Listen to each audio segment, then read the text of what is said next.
Hello friends, welcome to PCM coaching centre. आज हम आप लोगों को संख्या पद्धति नंबर सिस्टम के बेसिक पढ़ाएंगे। ठीक है दोस्तों, क्योंकि क्लास 10 वास्तविक पहला अध्याय वास्तविक संख्या है, तो वास्तविक संख्या से जानने से पहले ये हमें जानना बहुत ज़रूरी है। तो पहले मैं इसका बेसिक बता देता हूँ, फिर वास्तविक संख्या का बेसिक बताऊँगा। तो देखिए दोस्तों, संख्याएं नंबर्स संख्याएं एक अंदाज आइडिया है जो प्रश्नों के उत्तरों को निर्देशित करते हैं कि किसी समूह में कितनी वस्तुएं हैं। संख्याओं को 1 2 3 4 5 7 8 9 एवं 0 जिन्हें अंक कहते हैं के द्वारा व्यक्त किए जाते हैं। इनमें से 0 को असार्थक इनसिफिशिएंट अंक तथा शेष को सार्थक सिग्निफिकेंट अंक कहते हैं। चलिए दोस्तों, अब देखिए संख्यांक नंबर्स अंकों अथवा संकेतों का ऐसा समूह जो किसी संख्या को निर्देशित करता हो संख्यांक कहलाता है। प्राकृत संख्याएं नेचुरल नंबर्स गिनती की सभी संख्याओं को प्राकृत संख्या कहते हैं। इसे n से सूचित किया जाता है, बड़ा n से। दोस्तों देखिए, जैसे कैपिटल N, n बराबर 1 2 3 4 5 डॉट डॉट, ये देखिए इन्फिनिटी तक जाता है प्राकृत संख्या। मैंने यहाँ डॉट डॉट कर दिया। देखिए नोट, प्रथम प्राकृत संख्या 1 तथा सबसे बड़ी प्राकृत संख्या अनंत होता है। ठीक है ना, इन्फिनिटिव। चलिए,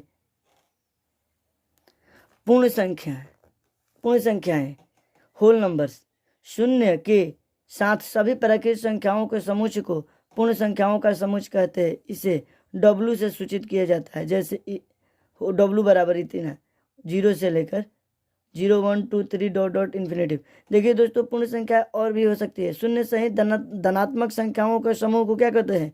पूर्ण संख्या कहते हैं। ये दूसरा परिभाषा हो गया।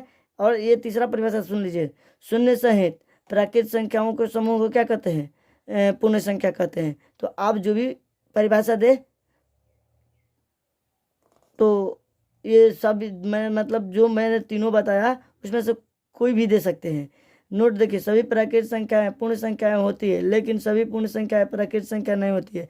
क्यों दोस्तों? क्योंकि प्राकृत संख्या 1 से स्टार्ट होती है, लेकिन पूर्ण संख्या क्या होती है? 0 से स्टार्ट होती है। सभी प्राकृत संख्याएं पूर्ण संख्या में तो मिल जाएगी। प्राकृत संख्या देखिए यहाँ से स्टार्ट हो रही है, अब पूर्ण संख्या है 0 से। तो सभी प्राकृत संख्याएं पूर्ण संख्या होती है, लेकिन सभी पूर्ण संख्याएं प्राकृत संख्या नहीं होती है। क्लियर हो गया दोस्तों? देखिए, आप देखिए पूर्णांक इंटेजर्स ऋणात्मक संख्याओं के समूह शून्य सहित धनात्मक संख्याओं के समूह को पूर्णांक कहते हैं। इसे i अथवा z से सूचित करते हैं। जैसे i अथवा z बराबर डॉट डॉट -3 -2 -1 0 1 2 3 डॉट डॉट। देखिए दोस्तों, z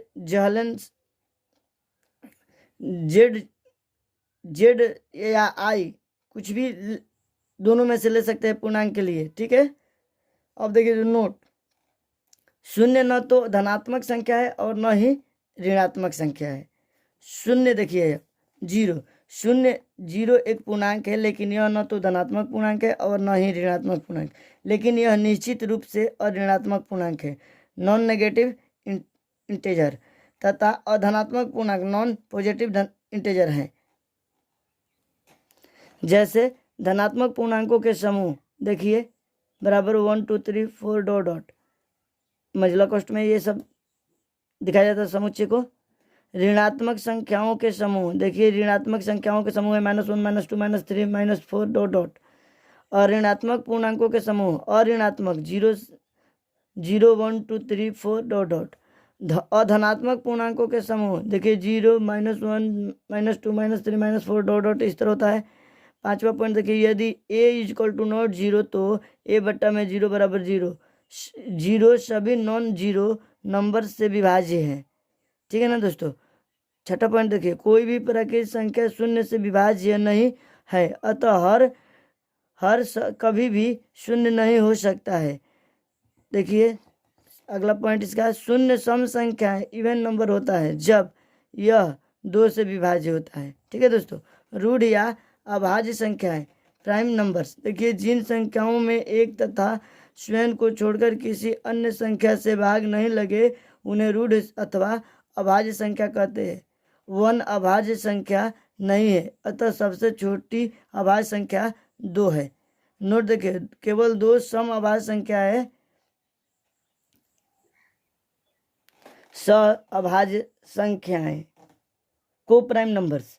2 या 2 से अधिक वे प्राकृतिक संख्याएं जिनमें एक के अतिरिक्त कोई भी उभयनिष्ठ गुणनखंड नहीं हो अथवा उनका मसा 1 हो, अभाज्य संख्याएं कहलाती है। जैसे 7 और 9 के बीच में देखिए दोस्तों, इसका अभाज्य गुणनखंड निकालेंगे और मसा निकालेंगे तो इसका मसा क्या आएगा, महत्तम समापवर्तक यानी कि हाईएस्ट कॉमन फैक्टर निकालेंगे तो 1 आएगा।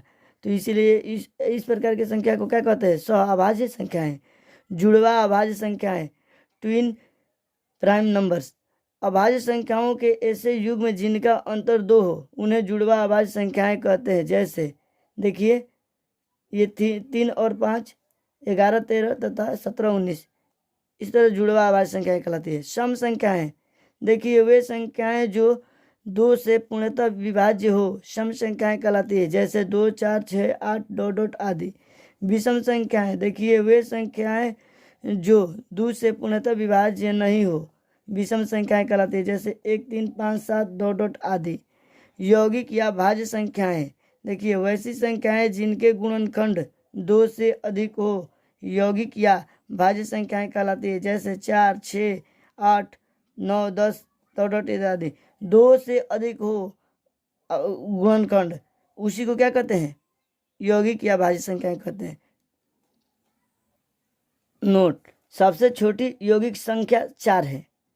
संपूर्ण संख्याएं, परफेक्ट नंबर्स, जिन संख्याओं के सभी गुणनखंडों का योग संख्या का दुगुना हो उन्हें संपूर्ण संख्याएं कहते हैं। जैसे 6 और 28 संपूर्ण संख्याएं, क्योंकि 1 + 2 + 3 + 6 बराबर 2 × 6 और 1 + 2 + 4 + 7 + 14 बराबर 14 + 28 बराबर 2 × 28। ठीक है दोस्तों। अब देखिए, परिमेय संख्याएं, वे सभी संख्याएं जो p/q के रूप में हो, जहां p और q पूर्णांक संख्याएं हो तथा q = नॉट 0 हो, q = नॉट 0 या (1), यहाँ कोमा दे दिए हैं 1 हो, तो उन्हें परिमेय संख्याएं कहते हैं। जैसे 1/2, -5/2, 4, 0, 3/5 आदि। नोट, 0 एक पूर्णांक होते हैं हुए भी एक परिमेय संख्या है। अपरिमेय संख्याएं, इरेशनल नंबर्स, वैसी संख्याएं जो p/q के रूप में नहीं लिखी जाती हैं, अर्थात परिमेय संख्याएं नहीं होती है, उन्हें अपरिमेय संख्या कहते हैं। ऐसी संख्याएं पूर्ण वर्ग के रूप में नहीं होती है, ये रूट के अंदर रखी जाती है। जैसे √2, √3, √1/2, पाई 8 √2 आदि अपरिमेय संख्याएं हैं। अपरिमेय संख्याओं को यदि दशमलव में बदला जाए तो न तो ये आवर्त के रूप में आती है और न ही इनका कोई निश्चित अंत होती है, अर्थात अपरिमेय संख्याएं अनावर्त तथा अशांत होती है। नोट, पाई एक अपरिमेय संख्या है, जबकि पाई 22/7 एक परिमेय संख्या है। अब देखिए, एप्रोक्सीमेट वैल्यू, √2 का मान क्या होता है, 1.414, √3 1.732, पाई बराबर 22/7 या 3.14। तो दोस्तों, ऊपर संख्या पद्धति के जितना भी बेसिक बताया, आप लोग अपने कॉपी में नोट कर ले या स्क्रीनशॉट ले ले। अगर वीडियो पसंद आए तो लाइक, शेयर तथा सब्सक्राइब करें। दोस्तों, मैं भी इंसान हूँ, मुझसे अगर गलती हो जाए तो उसे कृपया माफ़ करें। और आज की क्लास में इतना ही बच्चों। जय हिंद।